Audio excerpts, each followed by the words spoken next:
से बड़ी खबर आ रही है, जहां करजा थाना अध्यक्ष बिरबल कुशवाहा सस्पेंड कर दिए गए। बालू माफिया से 60 गांठ का इनके ऊपर आरोप था, जिस मामले में कार्रवाई की गई है और इन्हें निलंबित कर दिया गया है। जांच कमेटी की रिपोर्ट आने पर सस्पेंड हुए हैं। एसएसपी सुशील कुमार ने सस्पेंड किया है और 1 महीने तक दर्ज ही नहीं किया गया था केस। अवैध बालू लदे ट्रक को पकड़ा जरूर गया, लेकिन 1 महीने तक केस दर्ज नहीं हुआ और हाल में पैसा मांगने का भी ऑडियो वायरल हुआ था, जिसके बाद जांच में इसकी सत्यता पाई गई और कार्रवाई देखी इस रूप में कि थाना अध्यक्ष बिरबल कुशवाहा सस्पेंड कर दिए गए हैं। वैशाली से बड़ी खबर, जहां भीषण सड़क हादसे में वैशाली में रफ्तार का ये कहर देखने को मिला, जहां दुल्हन सहित 4 महिलाओं की मौत हो गई। हादसे में दूल्हा सहित 3 लोग घायल बताए जा रहे हैं। कार और ट्रक के बीच भीषण टक्कर हुई है, जहां पर इसमें दुल्हन की मौत हो गई। नौगछिया से ये सभी लोग लौट रहे थे जब दर्दनाक हादसा हुआ। मरने वालों में एक 10 साल की बच्ची भी शामिल बताई जा रही है। घटना जंदाहा थाना क्षेत्र के कल्याणी चौक के पास की है और ये घटना उस वक्त हुई जब शादी कराकर लौट रहे दूल्हे की गाड़ी का ट्रक के साथ ही टक्कर हो गया, जिसमें दुल्हन समेत 4 महिलाओं की मौत हो चुकी है, जबकि दूल्हा समेत 3 लोग गंभीर रूप से घायल बताए जा रहे हैं, जिन्हें इलाज के लिए पीएमसीएच रेफर किया गया। घायल दूल्हा दीनानाथ राय बराटी थाना क्षेत्र के चक ललुआ का रहने वाला है। हवाइल है। तीन आदमी कौन है? वाहन से थे क्या ये लोग? किस गाड़ी से थे? डिजायर गाड़ी से थे लोग। तो डिजायर में कितने लोग सवार थे? डिजायर में ये लोग 4 3 7 आदमी थे बच्चा लेके। अच्छा, तो दूल्हा दुल्हन दोनों उसी में थे? हाँ। दूल्हा कहाँ है? दूल्हा कहाँ है? दूल्हा पीएमसीएच रेफर हो गया। 3 जेंट्स था, तीनों जेंट्स घवाइल है। 3 लेडीज और 1 बच्चा। दुल्हन के साथ और वैशाली संवाददाता प्रफुल्ल कुमार इस वक्त ज्यादा जानकारी के साथ वो लाइन पर इस वक्त जुड़ गए हैं। प्रफुल्ल, ये घटना किस वक्त की है? ये देखिए, ये घटना जो है वो सुबह 4 बजे की बताई जा रही है। कल शादी मंदिर में, वो नौगछिया में शादी हुई थी और शादी के बाद दूल्हा जो है अपनी गाड़ी से दुल्हन समेत घर के जो करीब 7 लोग थे, इसमें मतलब कार चालक समेत 7 लोग सवार थे और ये जंदाहा के पास, समस्तीपुर हाजीपुर जो मुख्य पथ है, उससे जंदाहा थाना क्षेत्र के पास कल्याणी चौक के पास सामने से ट्रक आ रही थी। उसी में ट्रक से सीधा टक्कर हो गई, जिसमें 4 महिलाओं की मौत हो गई और दूल्हा समेत जो गाड़ी चालक है और एक और लोग उसमें बैठे थे, उनकी हालत काफी गंभीर है, जिन्हें चिंताजनक हाल में रेफर किया गया है पीएमसीएच। मैं आपको बता दूं कि दूल्हे के जो ये मृतक जो भी हैं, महिलाएं जो हैं, वो दूल्हे के रिश्तेदार हैं। दूल्हे की मामी की मौत हुई है और उनकी बेटी है 10 साल की, एक चुलबुल, उसकी मौत हुई है और दुल्हन की भी मौत हो गई है। नौगछिया की रहने वाली दुल्हन थी, उसकी भी मौत हो गई है। वहीं घायल की मैं बात करूं तो घायल में दूल्हा घायल है और जो बबीता मरी हैं उनके हस्बैंड क्रांति राय, उनकी भी हालत गंभीर है और जो गाड़ी का चालक है वो भी गंभीर हाल में है, जिसे पीएमसीएच रेफर कर दिया गया। बताया जा रहा है कि ट्रक को लोगों ने पकड़ लिया और पुलिस ने ट्रक को जब्त कर लिया, लेकिन चालक मौके से फरार हो गया। फिलहाल चारों शव का जो है वो पोस्टमार्टम कराया गया है और घायलों को पीएमसीएच में घायलों का इलाज चल रहा है। पोस्टमार्टम के बाद पुलिस आगे की कार्रवाई में बहुत बहुत शुक्रिया प्रफुल्ल इस तमाम जानकारी के लिए। वहीं गया से बड़ी खबर आ रही है, जहां तालाब में बेकाबू कार जाकर गिर गई। पति और पत्नी समेत 2 बेटों की मौत हुई है। हादसे में ड्राइवर की हालांकि जान बच गई। वजीरगंज के दक्षिण गांव के पास यह हादसा हुआ है। बिहार शरीफ से ये परिवार जो है लौट रहा था। श्राद्ध कर्म से लौटने के दौरान ही परिवार हादसे का शिकार हो गया। खिजरसराय के रहने वाले ये लोग बताए जा रहे हैं। शहबाजपुर के रहने वाले थे एक ही परिवार के सभी मृतक और मरने वालों में शशिकांत शर्मा और उनकी पत्नी रिंकी देवी और सुमित आनंद और बालकृष्ण के रूप में बेटों की पहचान की गई है। तो वजीरगंज के दनिक के पास यह हादसा हुआ। बिहार शरीफ से ये पूरा परिवार जो है वो श्राद्ध कर्म के बाद लौट रहा था जब हादसे का शिकार हुआ और इसमें पति पत्नी समेत 2 बेटों की दर्दनाक मौत हो गई। तो बेकाबू ये कार तालाब में जाकर गिरी, जिसमें ड्राइवर की जान बची है, बाकी पति पत्नी और 2 बेटों की मौत हो गई। सीतामढ़ी से बड़ी खबर, जहां बीजेपी नेता को जान से मारने की धमकी मिली है। मोहम्मद शमशाद अंसारी को धमकी दी गई है और वक्फ संशोधन का समर्थन करने पर यह धमकी की बात सामने आती हुई जिसमें सोशल मीडिया पर यह धमकी दी गई और शिकायत के बाद पुलिस इस वक्त इस पूरे मामले को लेकर जांच में जुट गई है। वक्त को लेकर पार्टी का स्टैंड उन्होंने रखा था जिस पर उन्हें धमकी दी गई है। बीजेपी नेता को जान से मारने की धमकी देने के बाद पुलिस अब इसे लेकर जांच में जुटी हुई है। तो लोगों को भाड़ा धमकी आने लगा मोबाइल पे, तो मुसलमान नहीं है, गंदा गंदा भद्दी भद्दी गाली देने लगा, क्या होता है असमंदा पसमंदा ये सब। और एक लड़का जो है इश्तियाक अहमद करके, जो हमारी गांव के एक टोला है आलमनगर वार्ड 5 का है, वो लड़का बहुत भद्दी भद्दी टिप्पणी किया। इसके बाद जो है हमने बर्दाश्त किया। इसके कल होके एक संभल में मामला आया, कोई सूफी साहब को मारा गया, उनका वो फोटो लगाकर और हमारा लिख रहा है वो कि शमशाद अंसारी तुम बच के रहना, तुमका भी यही हाल होगा और तो अपने समाज में वक्फ बिल के बारे में किसी को नहीं बताना। तो जो है कि हमको बहुत डर लग गया, दहशत फैल गया हमको, हमने परिवार को। तब हम थाना में गए और एक आवेदन थाना प्रभारी को दिए। सोमवार को राहुल गांधी ने बेगूसराय में पलायन रोको नौकरी 2 पद यात्रा की थी, जिस पर एनडीए के नेता जमकर निशाना साध रहे हैं। बीजेपी से राज्यसभा के सांसद हैं धर्मशीला गुप्ता, उन्होंने अब राहुल गांधी पर बड़ा आरोप लगा दिया है। दरभंगा में धर्मशीला गुप्ता ने कहा कि बीजेपी का मिशन है कांग्रेस मुक्त भारत। राहुल गांधी बीजेपी के इसी मिशन को आगे बढ़ाने में लगे हुए हैं, क्योंकि राहुल गांधी जहां भी जाते हैं वहां कांग्रेस खत्म हो जाती है। इसलिए राहुल जी ने कांग्रेस को मिटा दिया। कांग्रेस का कोई जनाधार नहीं है बिहार में, वो एकदम मृत प्रायण है। और राहुल गांधी जो हमारा मिशन था कांग्रेस मुक्त भारत, उसी मिशन को आगे बढ़ा रहे हैं। उस मिशन को पूरा करने के लिए आए। 10 मिनट का कांग्रेस के लिए पद यात्रा नहीं था, वो कांग्रेस का वो अंतिम यात्रा है। बिहार से कांग्रेस एकदम साफ है। तो राहुल गांधी के तीसरे इस बिहार दौरे के संपन्न होने के बाद सियासत कह लीजिए, राजनीति कह लीजिए, ये खत्म होने का नाम नहीं ले रही। डिप्टी सीएम विजय सिन्हा ने यह आरोप लगाया कि मुंह में सोने का चम्मच लेकर पैदा हुए राहुल गांधी और बिहार में तेजस्वी यादव में नेता प्रतिपक्ष बनने की भी योग्यता नहीं है। देखिए, चुनाव का वर्ष है। राहुल गांधी अपने आप के लिए एक चुनौती है।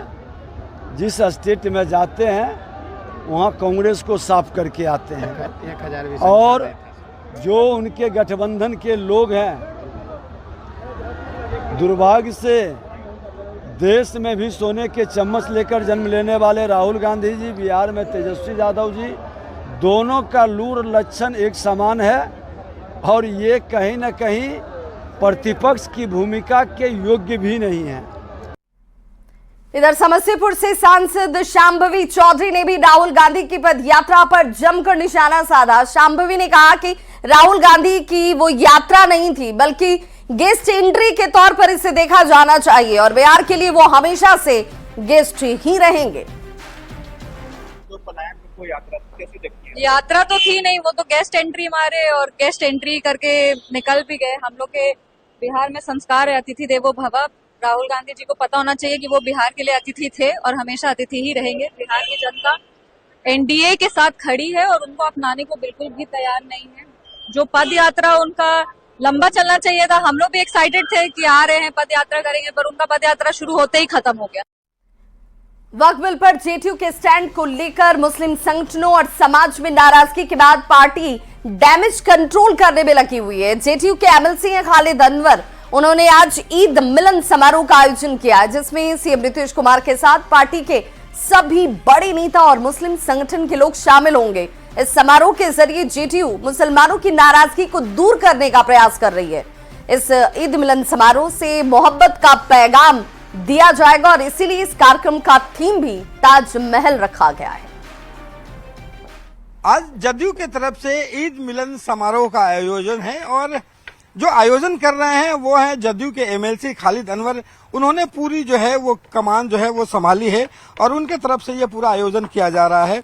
और ये तस्वीरें देख रहे हैं कि आज शाम जब यहाँ पे आयोजन होगा ईद मिलन समारोह का, तो उसमें खास जो तस्वीरें आएंगी निकल करके, उसमें मुख्यमंत्री नीतीश कुमार हों या फिर जदयू के तमाम बड़े चेहरे हों, उसके साथ साथ कई मुस्लिम संगठन जो हैं वो भी इसमें शिरकत करते हुए नजर आएंगे। तो ईद मिलन प्रोग्राम करने का मकसद ये है कि लोग आएं और जो भाईचारा है बिहार में, जो नीतीश कुमार ने एक समाज बनाया है, उसी के मुताबिक, उन्हीं की सोच के मुताबिक ये प्रोग्राम जो है ना किया जा रहा है। और सब लोगों को दावत दी गई है। सभी लोग मुख्यमंत्री जी रहेंगे? हाँ, मुख्यमंत्री जी को तो रहना चाहिए मेरे ख्याल से, उनको दावत दी गई है। और बाकी सभी लोग जो एनडीए के हैं और यूपी महागठबंधन के लोग हैं वो भी रहेंगे इसके अंदर। और मुझे लगता है कि ईद एक भाईचारे का त्यौहार है और उसी मोहब्बत और भाईचारे के थीम के साथ इस प्रोग्राम को किया जा रहा है। लेकिन ये भी तो है कि जिस ढंग से वक्फ को लेकर के जो सवाल खड़े होते रहे हैं या पार्टी पर जिस ढंग से लगातार विरोध, कई लोगों का इस्तीफा, नाराजगी, वो भी लगता है कि इस ईद के माहौल में थोड़ी दूर होगी। देखिए, नाराजगी होती इसीलिए दूर होने के लिए, नाराजगी परमानेंट नहीं होती, वरना वो दुश्मनी हो जाती, ठीक है ना। तो नाराजगी है तो दूर होगी ही। और वक्फ बिल को लेकर के अगर नाराजगी है तो वो कौन दूर करेगा? वो नीतीश कुमार ही करेंगे, दूसरा कौन करेगा? यहाँ है कोई सुनने वाला?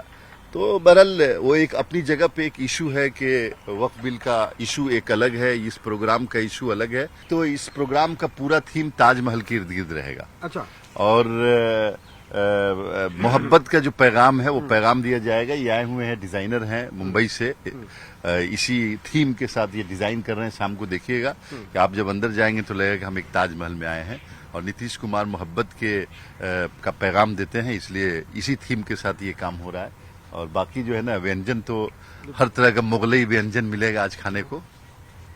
तो ये ताजमहल थीम के साथ ये मोहब्बत बांटने की एक कोशिश है और कोशिश इस बात की भी कि वक्फ को लेकर के जो नाराजगी है वो मोहब्बत में तब्दील हो।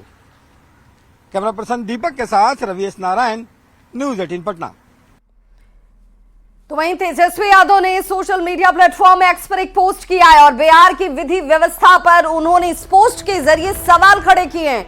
सरकार पर अपराधियों से गठजोड़ का आरोप तेजस्वी यादव लगा रहे हैं। तेजस्वी ने अपराध की एक लंबी सूची ही गिना दी, जिसमें तेजस्वी ने 76 वारदात की लिस्ट जारी की है और इस लिस्ट के साथ सरकार को घेरने का प्रयास लॉ एंड ऑर्डर पर किया गया है।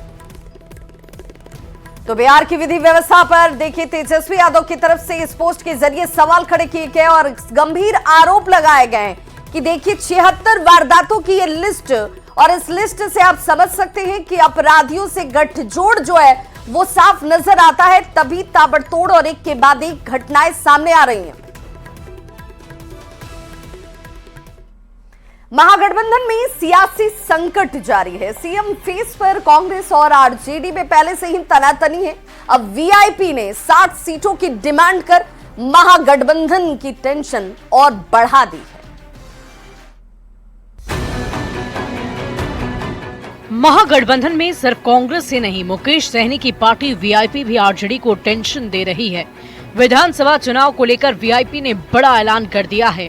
वीआईपी ने चुनाव में 60 सीट पर लड़ने का दावा ठोक दिया है। इतना ही नहीं, महागठबंधन की सरकार बनने पर डिप्टी सीएम के पद पर मुकेश सहनी की दावेदारी पेश की जा रही है। हालांकि अच्छी बात यह है कि वीआईपी तेजस्वी यादव को ही सीएम का चेहरा मान रहा है। 60 सीट में चुनाव लड़े और उसमें आदरणीय नेता हमारे उस पर मोहर भी लगाए। अब मोहर लगा के हम लोग 60 सीट का जो है हमारे पार्टी जो है वीआईपी जो है दावेदारी करती है। किसी को कोई तो दिक्कत होनी चाहिए नहीं। एक अति पिछड़ा और पिछड़ा का बेटा अगर सीएम और डिप्टी सीएम बनता है तो हमको नहीं लगता है कि किसी को दिक्कत होनी चाहिए।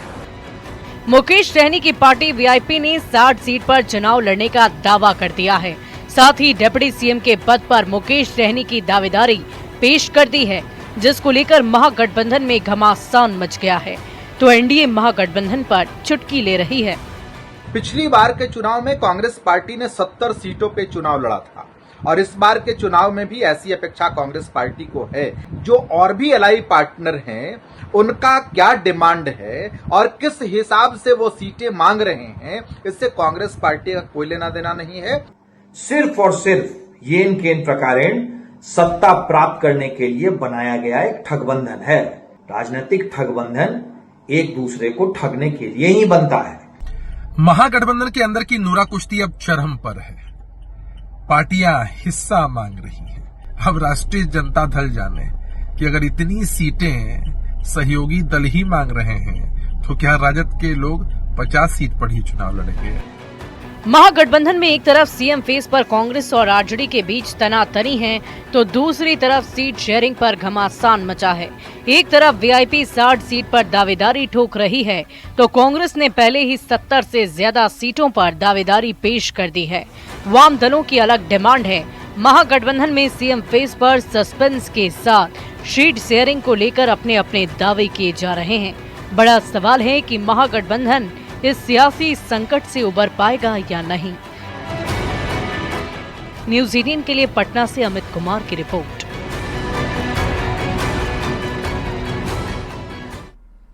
तो बिहार में लगातार बढ़ रही गर्मी और धूप के बीच मौसम विभाग ने राहत वाली खबर दी है। जी हां, मौसम विभाग के मुताबिक दक्षिण बिहार के कुछ जिलों में हल्की बारिश की संभावना है और अगले 1 से 2 दिनों में तापमान 2 से 3 डिग्री तक गिर सकता है। गर्मी और लू को देखते हुए नगर निगम की तरफ से सार्वजनिक स्थलों पर प्याऊ की व्यवस्था भी करवाई जा रही है।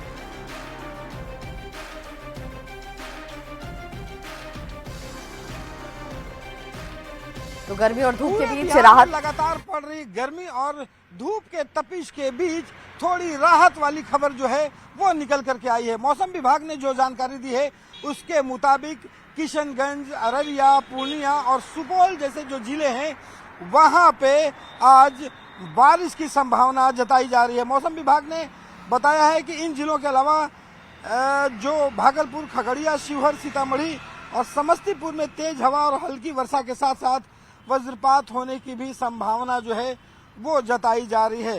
तो ये एक जो है थोड़ा सा राहत जो है वो गर्मी से मिल सकता है। और जिस ढंग से अभी से अप्रैल के पहले सप्ताह से जिस ढंग से धूप और गर्मी जो है वो लू चलनी शुरू हो गई है, वो लोगों की मुश्किलें जो है वो बढ़ा दी हैं। मौसम विभाग के मुताबिक जो है ये लगातार 50 से 60 जो किलोमीटर प्रति घंटे के रफ्तार से जो है वो हवाएं चल सकती है, जिसके कारण 2 से 3 डिग्री जो तापमान है वो नीचे गिर सकता है। लेकिन साथ साथ बिहार सरकार ने इसके लिए बड़ी तैयारियां कर ली हैं। आपको बता दें कि पटना नगर निगम जो है वो लगभग 450 जगहों पर जो सार्वजनिक स्थल हैं, बस स्टैंड कह लें, टेम्पो स्टैंड कह लें, स्टेशन कह लें, तमाम जगहों पर जो है वो वहाँ पे प्याऊ लगाया है ताकि लोग वहाँ पानी पी सकें। साथ ही बिहार सरकार ने स्वास्थ्य विभाग ने गर्दनी बाग में यहाँ से कंट्रोल रूम बनाया है ताकि चमकी और लू से जो खतरे हैं उनसे बच्चों को होने वाली जो दिक्कतें हैं उससे बचा जा सके और 24 घंटे उस पर निगरानी रखी जाएगी। कैमरा पर्सन दीपक के साथ रवि एस नारायण, न्यूज़ 18 पटना। सासाराम में चैत्र के महीने में ही पीने के पानी की किल्लत शुरू हो चुकी है और अभी से ही कई चापाकल काम करना बंद कर चुके हैं। कारण है कि भूजल स्तर नीचे जा चुका है और ऊपर तापमान भी बढ़ रहा है। 38 से 40 डिग्री के बीच इस वक्त तापमान दर्ज किया जा रहा है, जो लोगों के लिए अब इस वक्त परेशानी का सबब है। सासाराम में मौसम का मिजाज जो है वो गर्म हुआ है और इसका कारण यह है कि तापमान बढ़ गई है। ये चैत के महीना में जिस तरह से और अप्रैल के महीना में जिस तरह से मौसम ने करवट बदली है और लोग जो हैं वो अमूमन घरों में रहने को मजबूर हो गए हैं। और मैं बता दूं कि जो शहरी इलाका है उस इलाके में भी अब धीरे धीरे पेयजल संकट देखने को मिल रही है और जो चापाकल है वो अब धीरे धीरे काम करना बंद कर रही है और वाटर लेवल जो है वो काफ़ी नीचे चला जा रहा है। देखिए ये जो चापाकल है इसमें अमूमन ठीक से पानी आती थी, लेकिन बताया जा रहा है पिछले 1 सप्ताह से इस चापाकल में बढ़िया से पानी नहीं आ रही है। जी क्या दिक्कत हो रहा है पानी का? तापमान बढ़ते जा रहा है और चापाकल में पानी कम होते जा रहा है।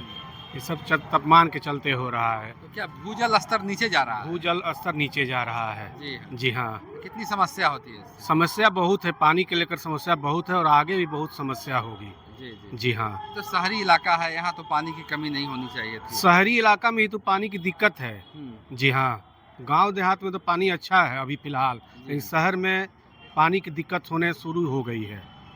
तो अभी तो अप्रैल का ही महीना चल रहा है, तो मई या जून जब का मौसम जब होगा, जेठ आएगा, तो उस समय क्या स्थिति होगी? उस समय तो पानी के लिए भयावह स्थिति हो जाएगी। चापाकल, बोरिंग जो भी है सब एकदम जल स्तर एकदम नीचे चला जाएगा। पीने के लिए बहुत दिक्कत हो जाएगी। समस्या बहुत गंभीर है पानी के लेकर। तो आप समझ सकते हैं कि जैसे जैसे गर्मी का मिजाज और बढ़ रहा है, तापमान बढ़ रही है, गर्मी की तपिश बढ़ रही है। मैं दिखाना चाहूँगा कि आसमान की तरफ जो है दिखा रहा हूँ कि जिस तरह से सूरज ने अपना कहर बरपाना शुरू कर दिया है और लोग जो हैं वो कामकाजी लोग हैं, उन लोगों की परेशानी बढ़ी है और लोग जो है फ़िलहाल जो है वो घरों में रहने को विवश हो गए हैं, क्योंकि चापाकल में भी अब पानी जो है वो नीचे चला जाने के कारण दिक्कत हो रही है। तो शहरी क्षेत्र में भी अब धीरे धीरे पेयजल संकट देखने को मिल रहा है। अजित कुमार, न्यूज़ 18, सासाराम। तो इस बुलेटिन में बस इतना।